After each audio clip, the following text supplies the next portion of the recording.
Allez, top départ de la troisième et dernière période de ce numéro de la grande team. Merci de votre fidélité, merci de votre de tout votre amour, oui, tout ce que vous nous envoyez. Vraiment, on vous dit un grand merci. Continuez à partager l'information autour de vous.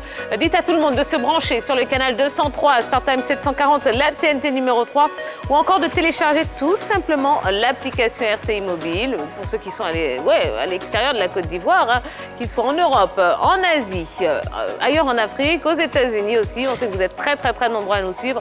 Eh bien, continuez à rameuter encore plus de monde, ramener les gens pour ce beau rendez-vous de toute l'actualité sportive.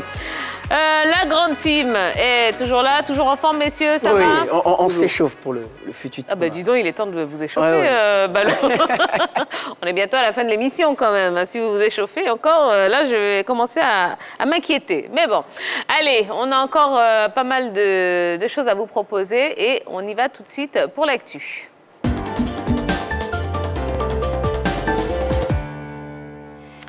Le championnat d'Europe des Nations a débuté vendredi. Eh bien, on en parle avec Dorgelès Kofi. Salut Dorgelès. Salut Tia, salut la team, vous allez bien? Salut Dorgelès. Super. Ça a été le week-end? Oui, c'était bien. Ouais, je pose la question à tout le monde. Je veux être sûre qu'on commence très bien la semaine. Oui, oui. D'accord? Oui. Ok, c'est bien. Vous n'avez pas de nouvelles à nous annoncer, ça va? Non, ça va. D'accord, très bien. Allez, Dorgelès, c'est parti pour l'Euro 2020 qui se joue en 2021. Effectivement, on tient le coup d'envoi de l'Euro 2020. Bon, le fait marquant quand même de ce week-end, c'est samedi, la grosse frayeur qu'on a eue lors de ce match. Alors, on a eu chaud quand même, on a eu peur. On a eu chaud. Le tournoi terminé pour le garçon, ce qui est tout bonnement normal. Parce que dans de telles circonstances, je vois très mal les Danois lui demander de poursuivre l'aventure, vu que c'est l'un des cadres de cette équipe. Mais ce sont des images qu'on n'aime pas voir sur un terrain. Voilà, et à peine la compétition a débuté qu'on a eu ce cas. Je pense qu'aujourd'hui, nous sommes très heureux qu'il puisse retrouver ces sensations. Ce n'était pas du tout facile, mais bon, heureusement pour lui que la prise en charge sanitaire a été vite faite et le garçon a pu tout simplement, je dirais, déjà recouvrer une partie de sa santé. Oui, dommage, et ça a été une image forte. On a vu tout le public communier autour d'Eriksen. En tout cas, au niveau de l'émotion, c'était véritablement vibrant. Et il faut louer quand même la solidarité de l'équipe finlandaise qui a réussi quand même à se mettre autour de cette équipe danoise-là pour communier avec l'équipe, avec le public. Sous l'impulsion du capitaine du Danemark, qui a été extraordinaire. Oui. Il a prodigué les premiers soins. C'est lui qui a demandé aux coéquipiers vraiment d'entourer, de façon à ce que les images ne fuitent pas. Et puis, on l'a vu également réconforter la femme d'Eriksen. Il a été extraordinaire. Oui, tout à fait. Et cela pose une question au niveau des différents avant-matchs, parce que ce n'est pas la première fois qu'on voit des joueurs qui s'écroulent sur la pelouse. Est-ce qu'il ne faut pas accentuer les tests médicaux, voire faire des tests au niveau du fonctionnement cardiaque des joueurs avant leur entrée sur la pelouse? Ça pose une question, ça peut, pourquoi pas, mener une réflexion là-dessus avant chaque match de football. En tout cas, la question mérite d'être posée à mon sens. Non, mais moi, ce que je veux dire, c'est qu'Eriksen, c'est un joueur de très haut niveau. Vous savez, ces genres de joueurs-là, ils sont sujets à plusieurs batteries de tests médicaux, de tests physiques. Et même avant d'entamer une telle compétition, en Europe, excusez-moi le terme, on ne badine pas du tout avec ça. Il y a des examens médicaux, il y a des textes cardiovasculaires qui sont faits et autres. Ce genre de situation, peut arriver à n'importe quel moment. Il faut tout simplement dire merci à qui de droit pour l'avoir gardé parmi nous. D'accord. Bon, alors, l'Euro qui a été reporté à cause de la crise sanitaire a enfin démarré. On est très contents. Est-ce que la compétition tient déjà ses promesses? Non. Pour l'instant, ça va pas. À part le cas Eriksen, quand on regarde ces matchs-là, vraiment, ce sont de beaux matchs. Quand on regarde des joueurs qui sont formidables, regardez ce qui s'est passé aujourd'hui avec le but magnifique. Pour l'instant, on pourra dire c'est le plus beau but pour l'instant au niveau de l'Euro. Puis j'ai bien aimé la cérémonie d'ouverture en Italie. C'était magnifique. Pour l'instant, tout se passe très bien. Oui, il a dit, c'était, bon, je dirais même le plus beau but de la saison. Alors, pour que les téléspectateurs comprennent, le Tchèque, c'est C'est une action de récupération de balles face à lors de la rencontre République tchèque-Écosse, ne pas dire Écosse-République tchèque. Récupération de balles des Tchèques, transition rapide au niveau du milieu des terrains. Et notre ami Patrick, il a un nom Chic, voilà. Patrick Chic. Chic, rapidement a vu la position avancée du gardien des 45 mètres, c'est de la ligne médiane. Il a tenté un lob magnifique, voilà, une balle bien brossée, bien enlevée. Le gardien n'a rien pu faire et le ballon a terminé sa course au fond des filets. Voilà, donc un peu imagé ce but réalisé par la République tchèque qui s'est imposé depuis l'entame de cette compétition. Hier, on a eu également une rencontre d'un niveau très enlevé entre la Hollande et l'Ukraine. La Hollande qui menait 2-0 à la 80e minute, je crois. En 4 minutes, l'Ukraine est revenue à 2-2 et au moment où on se disait qu'on s'acheminait vers un match nul, il y a eu le dernier but hollandais qui a permis donc à l'équipe batave de s'imposer. Il y a beaucoup de rebondissements quand même depuis l'entame de cette compétition, surtout beaucoup de buts. Très peu de rencontres de nuls vierges et on espère simplement que cela va continuer. Oui, en tout cas, c'est une belle compétition. Hein. Plus de 20 buts précisément. Mais il y a aussi le fameux but de Yarmolenko qui est pas mal du tout aussi également. Ballon bien enroulé à l'entrée de la surface de réparation. L'autre information, c'est que la Squadra Azzurra qui est de retour dans le concert des différentes nations du football. Elle fait office d'outsider dans cette compétition-là. Elle fait une entrée tonitruante dans ce match d'ouverture avec 3 buts à la clé. Mais comme Jean-Philippe l'a dit, il y a aussi de la qualité offensive. Ça, c'est la particularité de ce Euro-là. Il y a un fossé qui se réduit entre les équipes dites petites et les grandes nations du football. On a vu aujourd'hui une magnifique performance de la Slovaquie qui, moi, m'a véritablement séduit. Techniquement, c'était véritablement costaud face à la Pologne. Donc, ça, c'est une très belle compétition qui a véritablement bien commencé, alors qu'on n'a pas encore vu des favoris comme la France et l'Allemagne. Donc, c'est de bon augure. D'accord. Un mot sur la performance de Romelu Lukaku.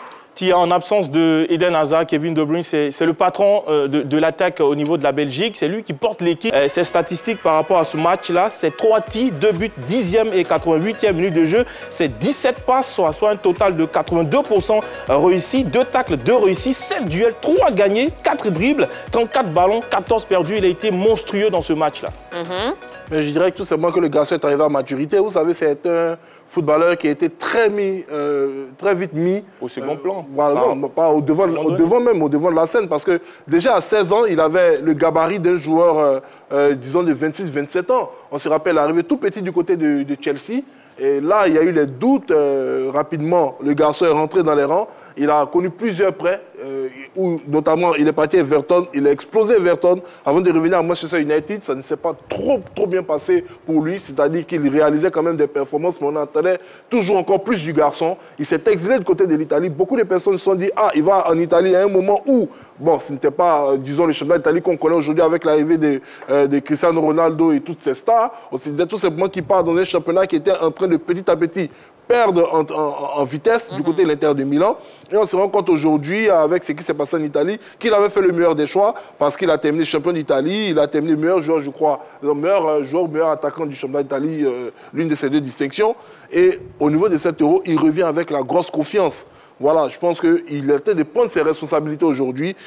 Au niveau de la Belgique, bon, c'est vrai, il y a Kevin De Bruyne qui a réalisé une bonne performance, mais qui malheureusement s'est blessé en finale de Ligue des Champions. Il y a Eden Hazard qui est le leader technique, mais également qui a eu une saison dans le scie. Aujourd'hui, le véritable leader de cette équipe de la Belgique, c'est bien lui, Romelu Lukaku. Et dès l'entame de la compétition, il assume ce rang de leader. Et c'est déjà une bonne chose pour lui. Oui, il faut souligner qu'il a beaucoup progressé, hein, des progrès énormes, surtout dans le secteur de l'efficacité. En début de carrière, c'était un monstre physique, hein, il était décrit comme tel. Mais ce qui est bien, c'est qu'aujourd'hui, c'est un véritable tueur des surfaces de réparation. Et il est à féliciter. Il prouve là qu'avec beaucoup de travail et d'abnégation, on peut passer d'un niveau 0 à un niveau un peu plus supérieur. Ça s'explique aussi parce qu'il y a Thierry Henry qui a rejoint le groupe. Donc je pense que les conseils de Thierry Henry permettent également à Romelu Lukaku de pouvoir performer. Voilà. Il y a une très bonne entente entre les deux. Vous êtes d'accord, vous y croyez? Non, je préfère relativiser parce que bon, apparemment les conseils n'ont pas été très utiles du côté de Monaco. Non, mais c'est différent. Oui, et les affiches de ce mardi, Dorgelès. On a joué aujourd'hui, lundi 14 juin, groupe D, Écosse, République tchèque, victoire de la République tchèque avec un doublé de Patrick Cech, l'attaquant du Bayer Leverkusen. Groupe E, la Pologne de Robert Lewandowski a été battue 2-1 par la Slovaquie de Marek Hamsik. Espagne-Suède 0-0. Et puis demain 15 juin, Il y aura groupe F, Hongrie, Portugal, France, Allemagne. Aïe, aïe, aïe, le match. D'accord. Si on pouvait remettre les résultats, parce qu'on va en parler rapidement. Oui, qu'est-ce que vous pensez de ces résultats? L'Espagne face à la Suède, c'est, je ne dirais pas une grosse surprise. L'Espagne a décidé de se priver. Bon, quand je dis ça, c'était un peu mon ami Ballot des Jeux du Real de Madrid. Donc, on est un peu concerné par... Pas ce match nul. C'est juste pour le charrier. Mais bon, ce n'est pas étonnant. L'Espagne aujourd'hui est en perte de vitesse quand même, il faut le dire. Ce n'est plus la grosse génération que l'on a connue. Et les derniers vestiges de cette génération également ont pris de l'âge. Je vais parler de Piqué, je vais parler de Busquets et autres. C'est aux jeunes aujourd'hui d'assumer leurs responsabilités. Bon, l'équipe de la Suède est une formation qui est très accrocheuse. C'est une équipe qui généralement n'a pas des stars en son sein, mais qui dans les grandes compétitions arrive à réaliser de belles surprises. Elle a pu tenir le choc face à l'Espagne. Voilà, félicitations à elle. La grosse information, Ballot l'a révélé tout à l'heure, c'est la défaite de la Pologne quand même face à la Slovaquie. Parce que quand on voit un peu l'armada polonaise, on se disait simplement qu'elle allait dérouler le rouleau compresseur face à la Slovaquie. C'est ça également la Coupe d'Europe. Et bon, on a eu une très belle rencontre auparavant, tapis tchèque et l'Écosse. Voilà, pour l'instant, tout va bien. Oui, pour revenir sur le match Espagne-Suède, bon, c'est un score qui me surprend au vu de la physionomie du match. Pour ce qu'on a pu voir, on a vu une grosse occasion d'Alvaro Morata, une grosse occasion également de la Suède qui touche du bois. Donc il y a eu des occasions de part et d'autre. Il y a une domination de l'Espagne qui n'a pas su concrétiser ces différentes occasions. Et le score de 0-0 sans compteur ouvert me surprend un peu. Pour ce qui est de la Slovaquie et de la Pologne, là c'est logique. La Slovaquie a été notamment très dominatrice en première période. Là, en tout cas, ça prouve que c'est un Euro qui va tenir toutes ses promesses au vu de certaines prestations des équipes qui sont en train de monter, qui sont émergentes dans le Gotha du football. Bon, et ce mardi, France-Allemagne, ça, c'est un gros choc. Notre jeu également du Portugal. Hein. Oui, donc, demain, ce sera véritablement de belles rencontres en perspective. C'est vrai qu'on voit la Hongrie comme une petite nation, mais la Hongrie, c'est une très grande nation de football. Elle peut surprendre à nouveau.